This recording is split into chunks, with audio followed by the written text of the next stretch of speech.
नमस्कार। मैं वसंत रावल। आज मैं आपको बताने आया हूं अभिजीत मुहूर्त के बारे में।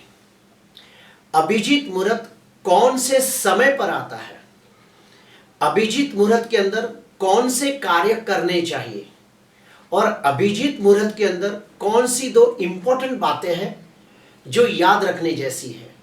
ये सारी बातें आज मैं आपको गहराई से बताने के लिए आया हूं। अभी हम लोग सबसे पहले जानेंगे कि अभिजीत मुहूर्त का समय क्या होता है। तो सुनिए, अभिजीत मुहूर्त अर्थात जो दिन का मध्यांतर का समय होता है उसी को अभिजीत मुहूर्त कहा गया है। और गहराई से समझाने का प्रयास करूंगा। अभिजीत मुहूर्त यानी कि जो दिन का मध्य भाग होता है वो मध्य भाग के पहले की एक घटी और बाद की एक घटी, ये दोनों घटी का जब टोटल मारा जाता है तो अभिजीत मुहूर्त का निर्माण होता है। अर्थात दिन का जो मध्य भाग होता है उसके पहले की 24 मिनट और बाद की 24 मिनट, ये दोनों 24 मिनट को जब जोड़ा जाता है तो 48 मिनट का एक मुहूर्त तैयार होता है जिसे हम लोग अभिजीत मुहूर्त कहते हैं।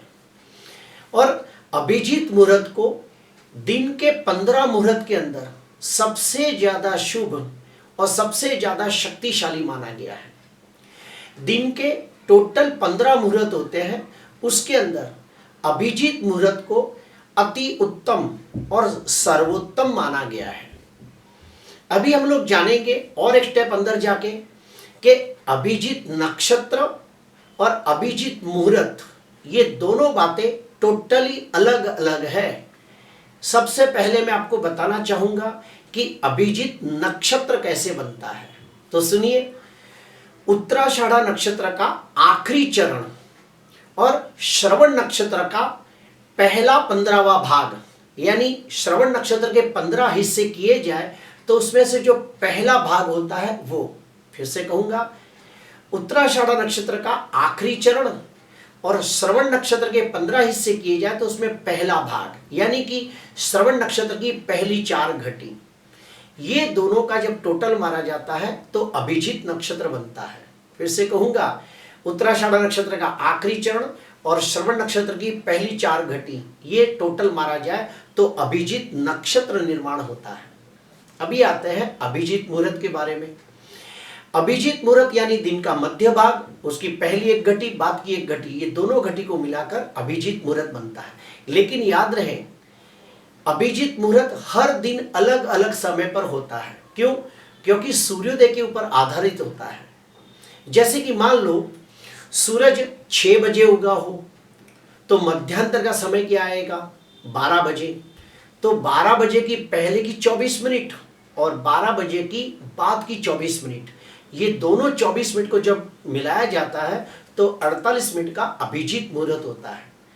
अगर मान लो सूरज 6:30 बजे उगा हो तो फिर अभिजीत मुहूर्त और आगे जाएगा। अगर सूरज 7 बजे उगा हो तो अभिजीत मुहूर्त का समय और आगे जाएगा। यानी कि सीधा साधा गणित यह है कि जो भी दिन का समय है, सूरज उगने से लेके सूरज डूबने तक का जो समय है, उसका बराबर मिडल सेंटर निकाला जाए और उसके आगे पीछे की एक एक घटी, पहले की और बाद की एक एक घटी को जोड़ा जाए, उसे कहते हैं अभिजीत मुहूर्त। अभिजीत मुहूर्त के अंदर ज्यादातर मांगलिक कार्यों को शुभ माना गया है। आइए अभी मैं आपको और एक स्टेप अंदर लेके जाता हूं। ज्योतिष के गणित के हिसाब से मैं आपको अभिजीत मुहूर्त के बारे में कुछ खास बताना चाहता हूं। हम लोग मैथमेटिक्स के द्वारा जानेंगे कि अभिजीत मुहूर्त क्या होता है, वो सब मैं आपको बताना चाहता हूं। एक घटी 24 मिनट की होती है।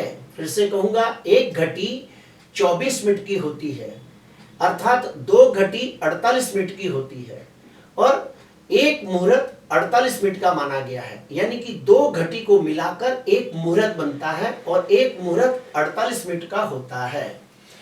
पूरे दिन के अंदर टोटल 30 मुहूर्त होते हैं।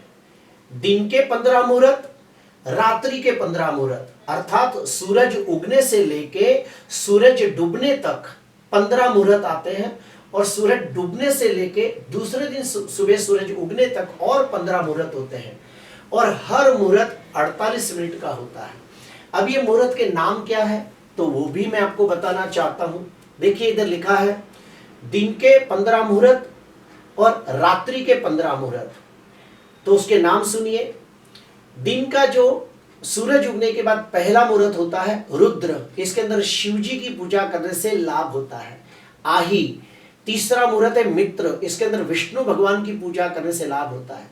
चौथा मुहूर्त है पितृ, इसके अंदर पितृगण की पूजा करने से लाभ होता है। फिर से कहूंगा, सूर्योदय के बाद पहला मुहूर्त आता है रुद्र जो 48 मिनट का होता है। आही ये भी 48 मिनट का होता है। तीसरा मुहूर्त मित्र ये भी 48 मिनट का होता है। रुद्र, आही, मित्र, पितृ, वसु, वराह, 7वें नंबर पे आता है विश्वदेव और 8वें नंबर पे आता है अभिजीत। एक खास बात ये याद रखने जैसी है कि अभिजीत मुहूर्त के पहले भी 7 मुहूर्त होते हैं और अभिजीत मुहूर्त के बाद में भी 7 मुहूर्त होते हैं, यानी कि ऊपर 7 मुहूर्त, नीचे 7 मुहूर्त और बीच का बरोबर सेंटर का मुहूर्त होता है अभिजीत। उसके बाद आता है सप्तमुखी यानी कि रोहिणी मुहूर्त भी कहा गया है, परुहुत, वाहिनी, नकनकरा, वरुण, अर्यमा और भग, ये दिन के 15 मुहूर्त होते हैं। ठीक उसी प्रकार रात्रि के भी 15 मुहूर्त होते हैं। सूरज ढल जाने के बाद हर 48 मिनट का एक मुहूर्त होता है, जिसमें पहले नंबर पे आता है गिरीश, दूसरा है अजपाद, तीसरा है अहिबुद्ध, चौथा है पुष्य, पांचवा है अश्विनी, छठवां है यम, सातवां है अग्नि, आठवां है विधात्र, नौवां है कंड, 10वां है अदिति, 11वां है जीव यानी कि अमृत, 12वां है विष्णु, 13वां है युमी द्रुति, 14वां है ब्रह्म मुहूर्त और 15वां है समुद्रम। हमारा ब्रह्म मुहूर्त के ऊपर भी वीडियो बन चुका है। अभी हम लोग जानेंगे कि अभिजीत मुहूर्त के अंदर कौन कौन से कार्य करने चाहिए। तो सुनिए, अभिजीत मुहूर्त के अंदर सबसे अच्छा सगाई को माना गया है कि अभिजीत मुहूर्त के अंदर आप सगाई कर सकते हो, विवाह कर सकते हो। विवाह के अंदर भी जो हस्तमेलाप होता है ना, वो आप अभिजीत मुहूर्त में करें तो बड़ा लाभकारी माना गया है। उसके बाद अभिजीत मुहूर्त के अंदर आप नवग्रह शांति यज्ञ कर सकते हो। अगर कोई आपके घर पे नए घर का वास्तु हो रहा हो, नए घर के अंदर ब्राह्मण लोग आके वास्तु शांति यज्ञ करते हो, तो वास्तु की जो मूर्ति होती है ना, उस मूर्ति की प्राण प्रतिष्ठा अगर जो दोपहर के समय अभिजीत मुहूर्त में की जाए तो बड़ा अच्छा माना गया है। या फिर अगर जो मूर्ति की प्राण प्रतिष्ठा हो चुकी हो तो उसे घर के अंदर जो अग्नि कोण के अंदर गाड़ा जाता है, वो भी अगर जो अभिजीत मुहूर्त में किया जाए तो बड़ा अच्छा माना गया है।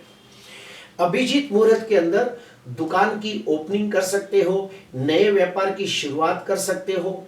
अभिजीत मुहूर्त के अंदर यात्रा का आरंभ करो तो वो यात्रा निर्विघ्नम पार होती है और उस यात्रा के अंदर यश, जश और कीर्ति प्राप्त होती है। अभिजीत मुहूर्त के अंदर यज्ञोपवित्रम यानी कि उपनयन संस्कार का कार्य भी कर सकते हो, तो बच्चे को अच्छे संस्कार प्राप्त होते हैं। तो अभिजीत मुहूर्त मांगलिक कार्यों के लिए बड़ा शुभ माना गया है। सगाई, शादी, वास्तु, गृह प्रवेश, नई दुकान का ओपनिंग। अभी हम लोग जानेंगे कि अभिजीत मुहूर्त जो आता है, दिन का जो मध्य भाग होता है उस समय, यानी कि दिन के मध्य भाग की पहले की 1 घंटी, बाद की 1 घंटी, दिन का जो मध्य भाग होता है उसकी पहली 24 मिनट, बाद की 24 मिनट, ये जो 48 मिनट होता है उसके अंदर हमें कौन सी 2 बातों का विशेष ध्यान रखना होता है। तो सुनिए, अभिजीत मुहूर्त को बुधवार के दिन बिल्कुल शुभ नहीं माना गया है। क्यों? क्योंकि बुधवार के दिन उसी समय ठीक दोपहर को 12 से 1:30 के दरमियान राहु काल आता है और राहु काल होने की वजह से अभिजीत मुहूर्त के शुभ फल में बहुत कमी आ जाती है।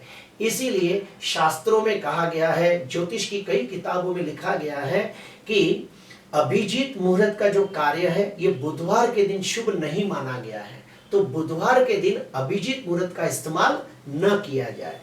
ठीक उसी प्रकार दूसरा एक कहा गया है कि अभिजीत जो मुहूर्त है ये उस दिन दक्षिण दिशा के अंदर कोई यात्रा नहीं करनी चाहिए, वरना उसमें कोई ना कोई प्रकार के शारीरिक या मानसिक विघ्न आते हैं।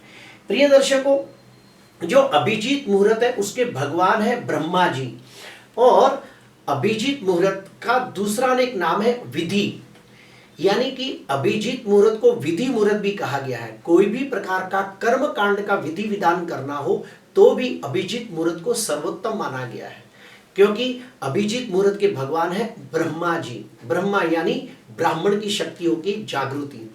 तो आप अभिजीत मुहूर्त को विधि मुहूर्त भी कह सकते हो। अभिजीत मुहूर्त के अंदर कोई भी प्रकार का कर्मकांड का विधि विधान कर सकते हो, ब्रह्मा जी की पूजा भी कर सकते हो। प्रिय दर्शकों, आज मैंने आपको बताया कि अभिजीत मुहूर्त दिन के 15 मुहूर्त के अंदर सबसे ज्यादा शुभ मुहूर्त माना गया है, और इस शुभ मुहूर्त में कोई भी कार्य करने से विजय प्राप्त होती है, सफलता प्राप्त होती है।